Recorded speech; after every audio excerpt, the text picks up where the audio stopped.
स्वागत है दोस्तों एक बार फिर से आप सभी का हमारे चैनल पर। आज दोस्तों हम बात करने वाले हैं एक बहुत ही खूबसूरत फिनोमिना की जो हम अक्सर देखते हैं बारिश के बाद, और उसका नाम है रेनबो। रेनबो कैसे फॉर्म होती है? जितना कुछ हमने अभी तक पढ़ा है लाइट के बारे में, जो ऑप्टिकल फिनोमिनास के बारे में हमने पढ़ा है, अब हम देखेंगे कि कैसे उन सबको मिलाकर रेनबो जो है वो बनती है। तो दोस्तों दो बहुत ही ज़रूरी कंडीशंस हैं। पहली, बारिश के बाद जो नमी है, जो रेन ड्रॉप्स हैं, वो हवा में रहनी चाहिए। और दूसरा, जो सन है, जो सनलाइट है, वो आनी चाहिए। सूरज का चमकना बहुत ज़रूरी है। तो जिस टाइम पर हमारी जो बैक है वो सूरज की तरफ होगी, which means the sun is when our at our back, तो हमें सामने जो है रेनबो दिखाई देगी। तो आइए हम जानते हैं कि रेनबो बनती कैसे है, कौन कौन से वो लाइट के फिनोमिना हैं जो इसके बनने में इन्वॉल्व हैं। तो दोस्तों ये एक रेन ड्रॉप है। तो दोस्तों जब सनलाइट जो है वो रेन ड्रॉप के अंदर एंटर करती है, तो एंटर करते ही, क्योंकि वो एक रेयरर मीडियम से एक डेंसर मीडियम में जा रही है, तो वो लाइट रिफ्रैक्ट होती है और साथ ही साथ उसकी डिस्पर्शन भी होती है। डिस्पर्शन क्या होती है दोस्तों? The splitting of the white light into its 7 constituent colours, this is called dispersion. तो वो जो वाइट लाइट है वो अपने 7 कलर्स में, विबग्योर में डिस्पर्स हो जाएगी।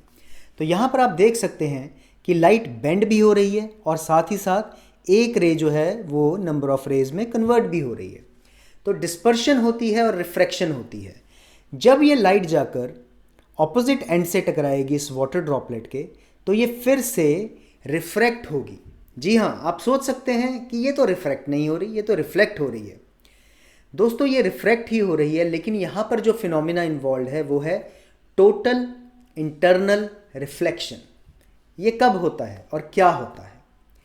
जिस समय पर लाइट एक डेंसर मीडियम से रेयरर मीडियम में जा रही हो और जो एंगल ऑफ इंसिडेंस है वो क्रिटिकल एंगल से ज़्यादा हो जाए, तो लाइट इतना बेंड हो जाती है कि वो घूमकर वापस उसी मीडियम में आ जाती है। लगता है कि रिफ्लेक्शन हुई है, लेकिन एक्चुअली वो रिफ्रैक्शन होती है। The light has not bounced back, it has refracted, but it has refracted so much that it came back into the same medium, right? So that is why, इसीलिए इसको differentiate करने के लिए reflection से, this is called total internal reflection and not just simply reflection. तो light जब ये TIR, total internal reflection हो गई और वापस आई, तो उस समय वापस इस रेन ड्रॉप से जब ये बाहर जाएगी और डेंसर से रेयरर मीडियम में जा रही होगी, तो फिर से इसकी बेंडिंग होगी, रिफ्रैक्शन होगी और ये घूमकर अर्थ की तरफ को आएगी, हमारी आइज़ की तरफ आएगी। और जब ये हमारी आइज़ में फॉल करेगी, तब हमें वो खूबसूरत नज़ारा जो है रेनबो का, इंद्रधनुष का, सतरंगी इंद्रधनुष का, वो हमारे को दोस्तों नज़र आएगा। तो कौन कौन से ऑप्टिकल फिनोमिना इसमें इन्वॉल्व हैं? Refraction, dispersion, total internal reflection, ठीक है जी। और क्या क्या हो रहा है? सबसे पहले रिफ्रैक्शन और डिस्पर्शन, फिर टोटल इंटरनल रिफ्लेक्शन और फिर फाइनली एक बारी फिर से रिफ्रैक्शन।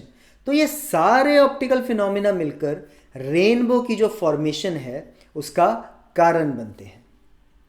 बहुत ही एक ये इम्पॉर्टेंट क्वेश्चन है डायग्राम के साथ, जो कि बहुत पूछा जाता है एग्ज़ाम के अंदर।